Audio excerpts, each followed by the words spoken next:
Assalamualaikum warahmatullahi wabarakatuh. Bismillahirrahmanirrahim. Rabbi shrah li sadri wa yassir li amri wahlul 'uqdatam min lisani yafqahu qawli.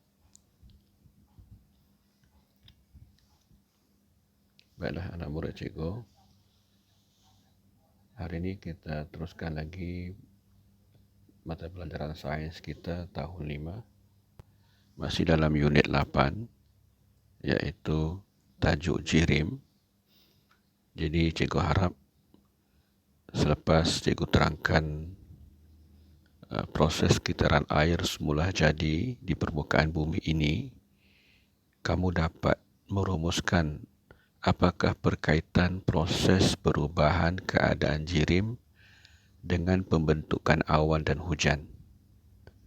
Baiklah, gambar ini cikgu ada tunjukkan sebelum ini, tapi gambar yang berlainan. Cuma prosesnya adalah sama. Okey.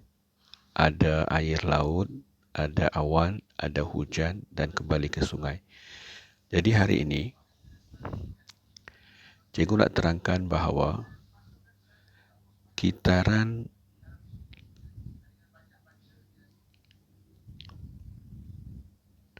air semula jadi berlaku di permukaan bumi. Apakah yang dimaksudkan dengan kitaran? Kitaran ialah pusingan ataupun putaran. Kitaran air semula jadi ialah pergerakan air dari permukaan bumi, ini permukaan bumi, air laut yang ada di permukaan bumi, air laut, apa sahaja air yang ada di permukaan bumi. Okay. Kemudian pergerakan air daripada permukaan bumi ini ke udara akan naik ke atas dan kembali semula ke permukaan bumi. Okey, kitarannya naik ke atas dan turun semula ke bumi. Jadi, kalau cikgu tanya apakah kitaran air semula jadi? Okey, kitaran air semula jadi ialah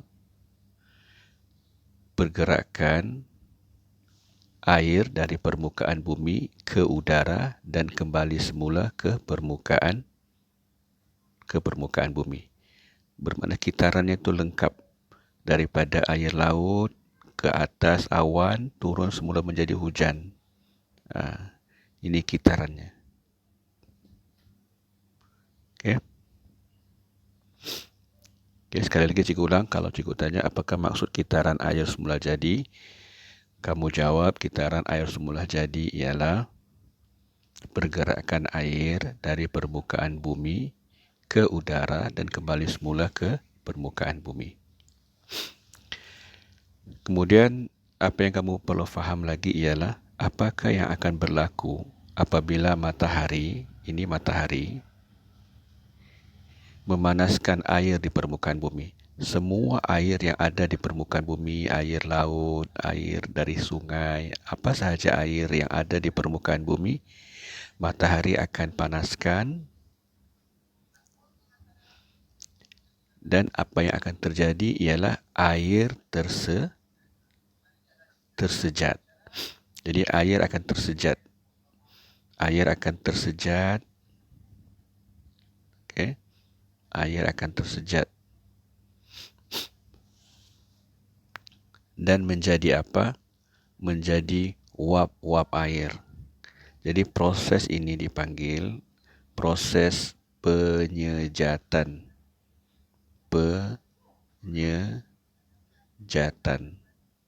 Maksudnya matahari memanaskan air yang ada di bumi, menyejat, naik ke atas dalam bentuk uap air. Okey, yang naik di atas ni adalah uap air. Menjadi uap air. Kemudian seterusnya ialah bagaimanakah awan dan hujan terbentuk? uap air yang tersejat akan berkumpul menjadi awan. Okey. Uap air yang ada di permukaan bumi naik ke atas menjadi awan, berkumpul menjadi awan. Asalnya ialah uap-uap air yang tersejat tadi berkumpul menjadi awan yang banyak. Okey, cikgu ulang lagi sekali. Air yang tersejat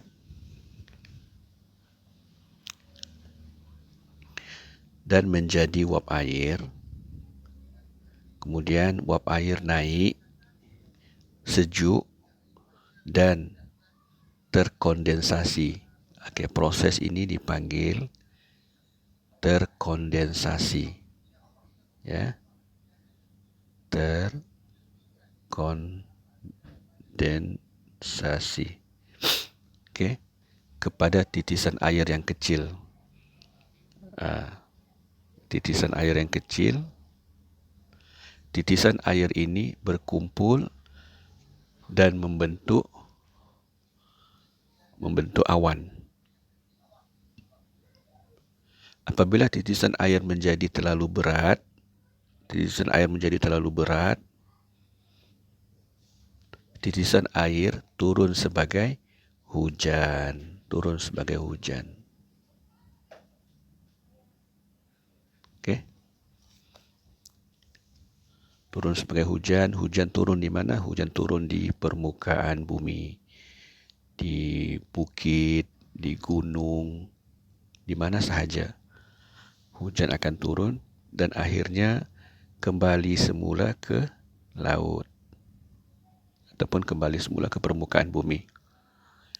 Beginilah proses pusingan ataupun kitaran air semula jadi yang membentuk akhirnya hujan. Ya. Jadi apakah kepentingan kitaran air semula jadi? Penyejatan dan kondensasi ini, proses penyejatan ini dan kondensasi ini, ya, adalah proses yang penting di dalam kitaran air semula jadi. Membentuk apa? Membentuk awan. Okey. Membentuk awan, akhirnya hujan. Air hujan yang mengalir ke dalam kolam, tasik, sungai, ya, menjadi sumber utama bekalan air bersih untuk semua hidupan, untuk semua benda hidup. Manusia, haiwan, tumbuhan memerlukan air daripada air hujan tadi. Jadi benda hidup akan mati tanpa kitaran air yang berlaku ini. Itulah kepentingan kitaran air semula jadi. Jadi sebelum cikgu tutup, sekali lagi cikgu ulang.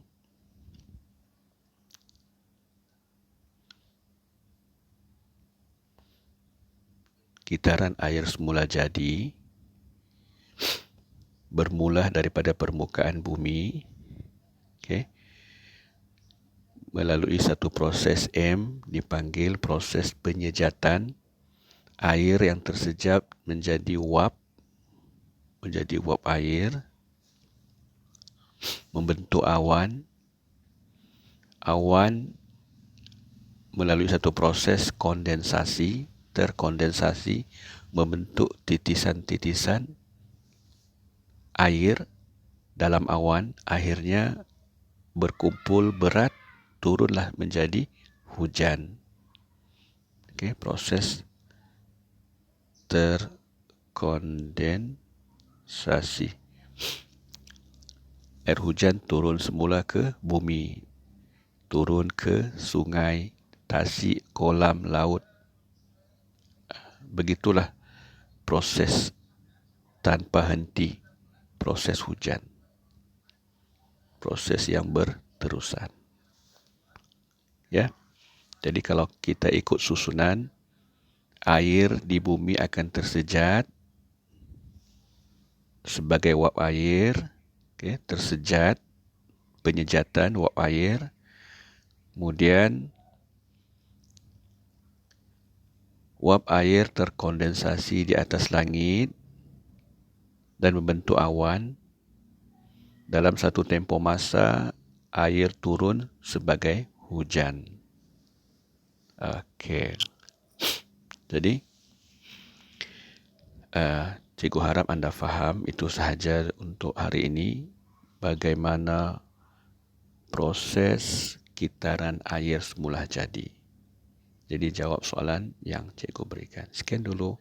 Assalamualaikum warahmatullahi wabarakatuh.